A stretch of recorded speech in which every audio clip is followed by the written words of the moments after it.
Some presents don't bring joy, they bring destruction. On Christmas Eve, 1861, inside a grand plantation house near Natchez, Mississippi, a woman named Elellanena Hartwell opened a gift from her husband that would shatter everything she thought she knew about her past. The gift wasn't jewelry or fabric or anything you'd expect. It was a 14-year-old enslaved boy with eyes that looked hauntingly familiar. As the household staff watched in silence, Eleanor's face turned white as snow. She couldn't speak. She couldn't move.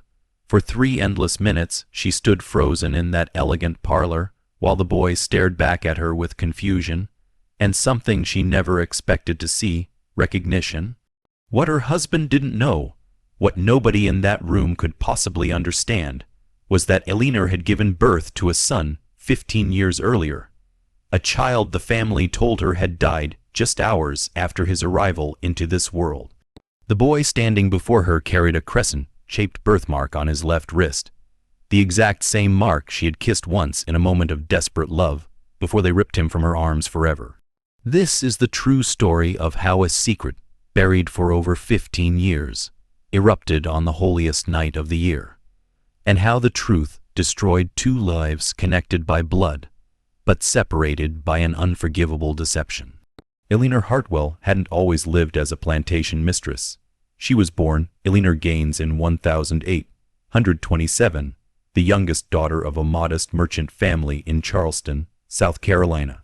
Her father, Robert Gaines, dealt in textiles imported from England and France, selling fine fabrics to the wealthy families who built Charleston's reputation as the jewel of the South. Her mother, Constance, was a woman of rigid social ambition who viewed her daughters as investments, each one a potential alliance with a family of greater standing, greater wealth, greater influence. Eleanor was the third of 4 daughters, which meant she occupied a peculiar position in the family hierarchy. She wasn't the eldest who bore the weight of family expectations, nor the youngest who was indulged and coddled. She existed in a middle space where she was largely overlooked, which gave her a dangerous kind of freedom. While her sisters practiced their needlework and memorized the names of eligible bachelors, Eleanor spent hours in her father's library, reading books she wasn't supposed to touch. Volumes of poetry, philosophy, abolitionist pamphlets that her father kept hidden behind the respectable texts. She was 17 in the spring of 1844 when she met Thomas. He wasn't enslaved, which was itself remarkable. He was a free black man, born to parents who had purchased their freedom decades earlier in Virginia and migrated south to Charleston, where they established a small carpentry business. Thomas had inherited his father's skill with wood and his mother's quiet dignity. He was 23, tall and lean, with hands that could shape raw timber into something beautiful. He came to the Gaines household to repair the warehouse where Robert stored his imported fabrics. The building had suffered damage during a storm, and Thomas spent 3 weeks rebuilding the damaged sections, replacing rotted beams, reinforcing the structure. Eleanor watched him work from the window of her father's office. She watched the way he moved, the precision of his hands, the concentration on his face. She told herself she was simply curious, that there was nothing improper about observing a craftsman at his trade, but curiosity became something else. She began finding excuses to walk past the warehouse, to bring him water on hot afternoons, to ask questions about his work. Thomas was polite but distant at first, aware of the danger inherent in any interaction between them, but Eleanor was persistent, and eventually his reserve cracked. They began to talk about books, about the city, about the world beyond Charleston.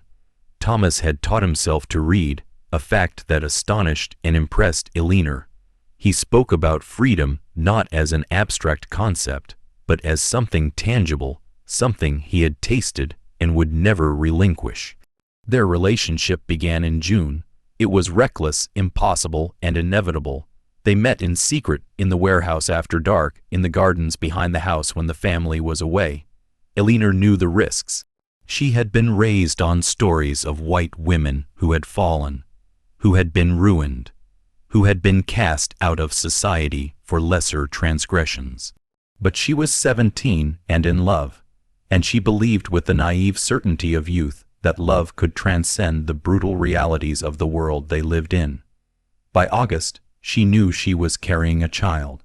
The realization came slowly, then all at once. The missed courses, the nausea, the way her body felt foreign to her. She told Thomas, and she saw alarm flash across his face, quickly suppressed. They discussed running away, going north, starting a new life where no one knew them. But Thomas knew the truth that Elena was only beginning to understand. There was no place in America where they could live openly, where their child would be safe, where they wouldn't be hunted. Before they could make a decision, Elena's mother discovered the truth. Constance had always been observant, and she noticed the changes in her daughter, the pallor, the secrecy, the way Elena's dresses were beginning to fit differently. She confronted Elena in her bedroom one evening in September, and Elena, exhausted by the weight of the secret, confessed everything. What followed was swift and brutal. Robert Gaines confronted Thomas the next day in front of witnesses and accused him of theft. It was a lie, but it was a lie that would be believed. Thomas was arrested, held for 3 days, and then released with a warning: leave Charleston or face worse. He left that night. Elena never saw him again. She didn't know if he had tried to contact her, if he had thought of her, if he had even known what happened to their child. Her parents made sure she would never find out. Elena was sent away in October to a distant cousin's estate in rural Georgia, far from Charleston, far from anyone who might recognize her. The cousin, a widow named Abigail Brennan, ran a small plantation with the help of an overseer and a dozen enslaved workers. She was a cold, practical woman who viewed Elena's situation with contempt, but agreed to house her for a fee. Elena spent the next 6 months in a kind of purgatory, confined to the house, forbidden from speaking to anyone outside the family, waiting for the pregnancy to end. The labor began on a cold night in March 1845. Elena was alone except for Dinah, an enslaved woman who served as the plantation's midwife. Dinah was in her 40s with strong hands and a face that revealed nothing. She had delivered dozens of babies, both white and black, and she approached the task with the same detached efficiency she brought to every aspect of her work. The labor lasted 14 hours. Elena screamed until her voice gave out, clutched the bed sheets until her knuckles turned white, begged for it to end. When the baby finally came, Dinah caught him in her hands, wiped the blood from his face, and held him up for Elena to see.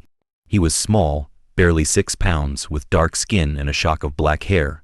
His eyes, when they opened, were gray. Elena's eyes. Elena reached for him, and Dinah placed him in her arms. For 1 minute, maybe less, Elena held her son.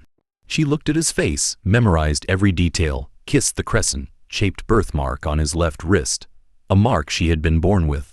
A mark her mother had, a mark that went back generations in her family. She whispered to him words she would never remember, promises she could never keep, and then Dinah took him away.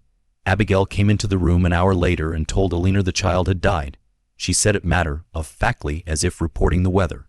She said it was common for babies born of such circumstances to be weak, to fail to thrive, to slip away in the night.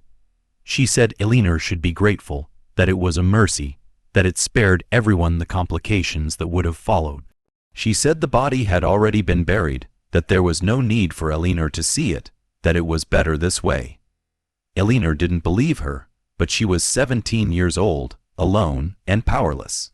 She had no allies, no resources, no way to challenge the story she was being told. She lay in bed for 3 days, staring at the ceiling, feeling the emptiness where the baby had been. When she finally rose, she was a different person.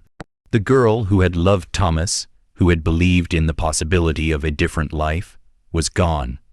In her place was a woman who understood that the world wasn't kind, that love wasn't enough, that survival required sacrifice. She returned to Charleston in April. Her parents told their social circle that Elellanena had been visiting relatives, recovering from a minor illness. No one questioned the story. Elellanena resumed her place in the household, attended social functions, smiled at appropriate moments. She didn't speak of Thomas or the baby or the months in Georgia. She buried it all so deep that sometimes in the years that followed, she almost believed it had never happened. But the body remembers what the mind tries to forget. In the fall of 1847, Elellanena met William Hartwell. He was 42 years old, a widower whose first wife had died in childbirth 3 years earlier, leaving him with a plantation to run and no heirs to inherit it. He wasn't handsome, his face was too severe, his manner too brusque, but he was wealthy, respectable, and in need of a wife. Elellena's parents saw an opportunity. They arranged an introduction, encouraged the courtship, and made it clear to Elellanena that this was her chance to secure her future. Elellanena accepted his proposal in December. She didn't love him, but she had learned that love was a luxury she couldn't afford. William offered stability, security, a life far from Charleston, and the ghosts that haunted her there. They married in February 1848, in a small ceremony attended by both families. Elellanena wore a white dress that felt like a shroud. Hartwell Plantation was located 10 miles outside Natchez, Mississippi, on a bend of the Mississippi River. The house was a grand structure of white columns and wide verandas, surrounded by oak trees draped in Spanish moss. Behind the house stretched 2,000 acres of cotton fields worked by over 100 enslaved people. It was a world unto itself, isolated and insular, governed by William's iron will. Elellena's role was clearly defined. She was to manage the household, oversee the domestic staff, host dinners and social gatherings, and provide William with children, preferably sons. She performed these duties with the same detached efficiency she had learned in Georgia. She learned the names of the enslaved workers, though she didn't allow herself to know them. She learned to give orders, to maintain discipline, to turn a blind eye to the cruelties that were part of the plantation's daily operation. She gave birth to her first daughter, Catherine, in November 1850. The labor was easier than the first time, and the baby was healthy with William's dark hair and Elellena's gray eyes. William was disappointed. He had wanted a son, but he accepted the child with a kind of resigned patience. Elellanena held Catherine and felt nothing. She fed her, cared for her, performed all the duties of motherhood, but there was a distance between them that never closed. Her second daughter, Margaret, was born in June 1853. William's disappointment was more pronounced this time. He began to speak of Elellena's failure to provide him with an heir, to question whether she was capable of bearing sons. Elellanena endured his criticisms in silence. She had learned over the years that silence was her most effective defense. The years passed in a kind of numb routine. Elellanena managed the household, raised her daughters, attended church services and social functions. She became known in Natchez society as a competent, if somewhat cold, plantation mistress. She didn't form close friendships. She kept everyone at a distance, afraid that intimacy would lead to questions she couldn't answer. But at night, alone in her room, she thought of the baby she had held for 1 minute in Georgia. She thought of his gray eyes, his dark skin, the crescent-shaped birthmark on his wrist. She thought of Thomas, wondered if he was still alive, if he ever thought of her. She thought of the life she might have had, the person she might have been, if the world had been different. She didn't allow herself to weep. Tears were a luxury like love, and she had learned to live without luxuries. By 1860, the country was fracturing. The election of Abraham Lincoln in November sent shock waves through the South. In Mississippi, the talk was all of secession, of states' rights, of the need to protect the Southern way of life.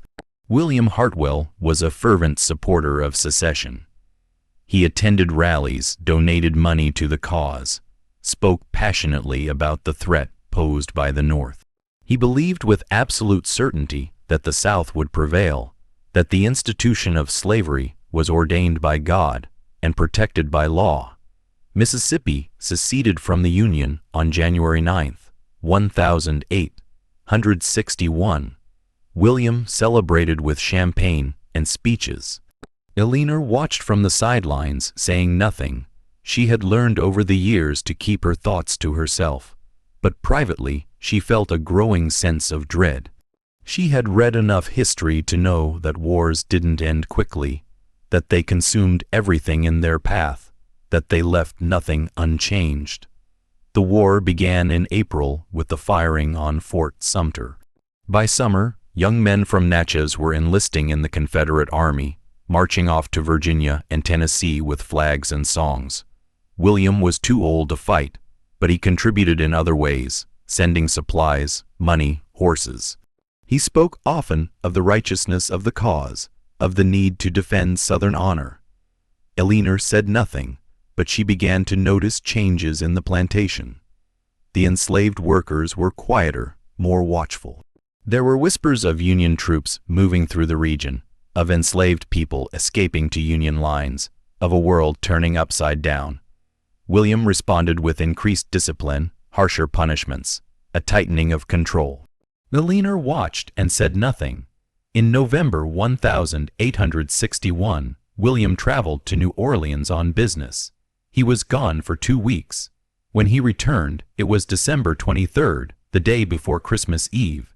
He arrived in the late afternoon, his carriage loaded with packages and supplies. He was in high spirits, pleased with the success of his trip. He had sold a large portion of the plantation's cotton crop at a favorable price, secured contracts for the coming year, and purchased gifts for the family. Among the gifts was a boy. William presented the boy to Elellanena on Christmas Eve in the parlor, in front of the household staff and their 2 daughters. He had wrapped the boy's bill of sale in festive paper, as if he were a toy or a piece of jewelry. He handed the package to Elellanena with a smile, clearly pleased with himself. "I thought you could use another house servant," he said. "The boy comes highly recommended. He's been trained in kitchen work and general service. His name is Samuel." Elellanena took the package with numb fingers. She unwrapped it slowly, her hands shaking. Inside was a legal document, a bill of sale from a trader in New Orleans. The document listed the boy's name as Samuel, his approximate age as 14, his skills as house service and kitchen work, and his distinguishing marks as crescent, shaped scar, left wrist. Elellena's vision narrowed. The words on the page blurred. She looked up, and for the first time she really saw the boy standing in the corner of the room. He was tall for his age, thin with dark skin and sharp features. His hair was cut short. His clothes were clean but worn. He stood with his hands clasped in front of him, his eyes downcast in the posture of someone who had learned to make himself invisible. But when Elellanena stared at him, he looked up and their eyes met. Gray eyes, her eyes. Elellanena felt the room tilt. She gripped the edge of the table to steady herself. She knew that face. She saw herself in the shape of his nose, the line of his jaw. She saw Thomas in the set of his shoulders, the way he held himself. And when the boy shifted his weight, his sleeve rode up and she saw it. The crescent-shaped birthmark on his left wrist, faint but unmistakable. "Elellanena," William's voice seemed to come from very far away. "Are you all right?" Elellanena couldn't speak. She couldn't breathe. She stared at the boy, and the boy stared back, and in his eyes she saw confusion and something else. A flicker of recognition, as if he too sensed something familiar, something impossible. "Ma'am," the boy's voice was soft, uncertain. "Are you unwell?" Elellanena dropped the bill of sale. It fluttered to the floor. She turned and walked out of the room, her steps mechanical, her mind reeling. Behind her, she heard William's voice, annoyed and confused, asking what was wrong. She didn't answer. She walked through the house, up the stairs, into her bedroom, and closed the door. She stood in the center of the room, her heart pounding, her breath coming in short gasps. The boy was alive. Her son was alive. After 16 years, after a lifetime of believing he was dead, of mourning him in secret, of carrying the weight of his loss, he was alive. And he was here in her house, enslaved, owned by her husband, standing in her parlor like a piece of furniture. Elellanena sank to the floor, her legs giving out beneath her.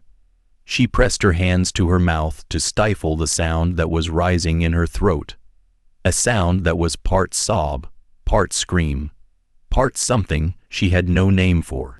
She had spent 16 years learning to live with the loss of her son.